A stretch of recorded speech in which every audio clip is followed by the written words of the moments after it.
So now that we understand that attitudes have affective, behavioural and cognitive components, what are some of the different attitudes that employees might hold? And of course, as managers, we're interested in attitudes that are actually directly involved in someone's behaviour in the workplace. So we're not necessarily interested in their political orientation or anything like that. But there are some different categories of attitudes that we can think of that have this involvement and direct impact on their work. So the first of these is the level of job involvement. So we can think of this as the level that an employee actively participates in and considers that their job performance is important for their own sense of self-worth. So someone with a high level of job involvement will feel that they get a good boost out of the work that they're doing, and probably that it's aligned with their sense of purpose and where they want to head in life. And so they're more likely to be more involved and engaged in the work that they're doing. Our next attitude that we might want to think of understanding about employees is their level of commitment to the organisation. So you might think of this as their level of loyalty to the organisation, the degree to which they feel a sense of identity alignment with the organisation. So a sense that I'm in a place where what they think is how I think, and how they see the world, I see the world, and there's that alignment with the organisation. And their level of feeling involved and feeling a part of the organisation.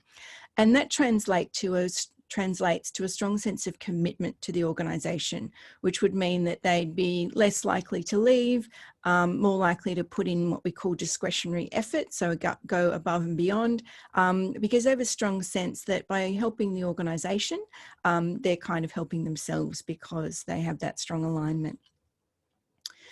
We can also think of an employee's level of engagement. So this is the degree to which an employee feels that they're connected to the organisation and the work that they're doing, and often their team as well. Their level of satisfaction with the work that they do and how they work, and what the organisation is all about, and their level of enthusiasm about their jobs. And employee engagement has become one of the major drivers in a lot of organisations because there's a lot of correlation being found between people's level of engagement and their performance and their output. So we, as managers, we want to have a bit of a sense of how engaged our employees in their job, and there's tools that we can use to measure that, which we don't get into in this unit. But if you're ever in a management role, you might want to look those up and start to think about how engaged are my employees in their roles. But what is important for us as managers is understanding some of the factors that can contribute to our employees' sense of engagement in their jobs. And across the world, these has been measured, the different things, the different behaviours that people encounter in the workplace and how much they contribute to their sense of engagement in their job.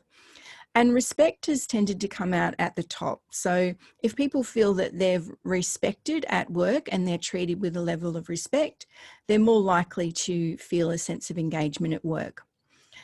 Then you can have a look at this list yourself, but some of the other key factors that really contribute to people's sense of engagement at work are the actual type of work that they're doing, and if that's aligned to what they're interested in, their level of work-life balance, being able to provide good service to customers, etc., etc. So have a look at that list and think for yourself, which ones do you think would most contribute to your level of engagement at work, and which ones do you think would probably be factors that would be most likely in the music industry and the type of work that people do in that industry. So then our last thing that we want to talk about is this idea of what we call cognitive dissonance. So this was something that was discovered in the 1950s by this guy called Leon Festinger, where he was trying to understand the relationship between people's attitudes and their behaviours. And what he discovered is this sense that where there's a disconnect between your behaviour and your attitudes, or your behaviour and often your values, people get this sense of tension. So, and we call this cognitive, meaning the mind, and dissonance, so a disconnect. And so what tends to happen is that where people are are in a situation where they have to work in a way that is misaligned to the attitudes that they hold, they feel this tension, and there's this pull to want to act in a way that is in alignment with how they think.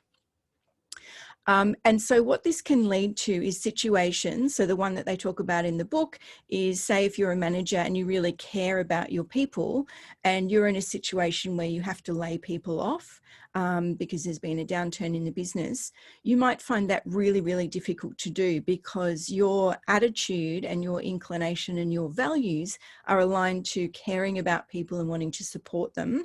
And then the fact that you've got to have to lay off some people, you feel that tension between who you are and what you might have to do. We also see this a lot, like once you start to understand cognitive dissonance, you'll see people doing it all the time, and you'll see it in yourself as well. And what tends to happen is when there's cognitive dissonance, people will change their attitudes to justify their behaviors. So it's illustrated here in this image when we've got the lady, you know, who thinks of herself as a good person, thinks of herself possibly as someone who, you know, follows the road rules and doesn't break the law, but then finds herself sending a text message. And so what we will do in circumstances like that, where our behavior is misaligned to our perception of ourselves or attitudes that we hold, is that we'll rationalize it. So we'll say, oh, well, I only did it once and I was really careful and I made sure that, you know, there was no traffic around and, you know, I didn't have any kids in the car. And we'll come up with all these justifications and rationalizations about why what we did was okay, so that we maintain that sense of self and maintain our attitudes. So when we're thinking about this from a management perspective, we want to be understanding what people's attitudes are, because they do influence their behavior. Yeah, so if somebody is disengaged in their job or don't feel very aligned with the organisation, they're probably going to behave in ways that aren't necessarily going to be productive or conducive to whatever the organisation's trying to achieve. So the more that we can help people align their attitude to their behaviour in the workplace and also to the organisation's goals, and align them with their own perceptions and desires, the more we're going to have good behaviour that is aligned with those good attitudes. We also want to understand that these attitudes, in particular job satisfaction and job engagement, is generally good for productivity and retention. So where we've got good employees that we want to keep, there's this, that works sort of hand in hand, that we want to keep them satisfied in their jobs because they're going to continue to work at a high level, and continue to reward us for rewarding them. And then the other thing that we might want to be aware of is this idea of cognitive dissonance as managers and some of the ways that we can manage that. So if we're in a situation where people are needing to act in ways that might be against their values or that might create some form of cognitive dissonance for them, there's a few ways that we can deal with that.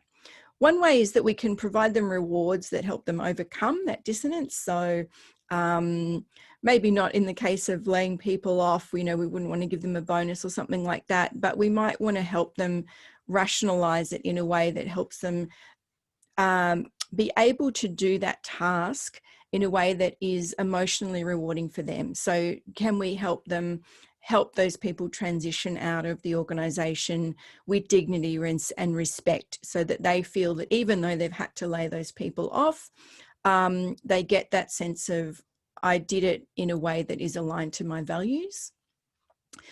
We can also use externalization. So that's where we basically say, look, this is beyond your control, and using this sense of it not being within our control as well is a key strategy.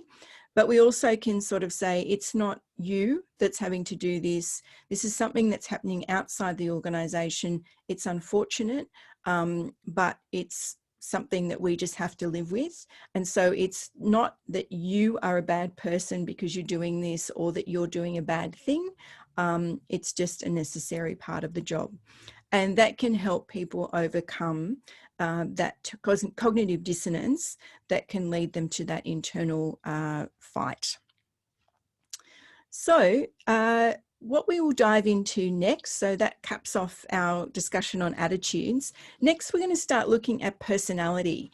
And there's these 5 different aspects in this topic. Most of these will be covered by other people. So these are videos that I've found for you that do, let's say, as good a job as I would, but might mix it up a little bit.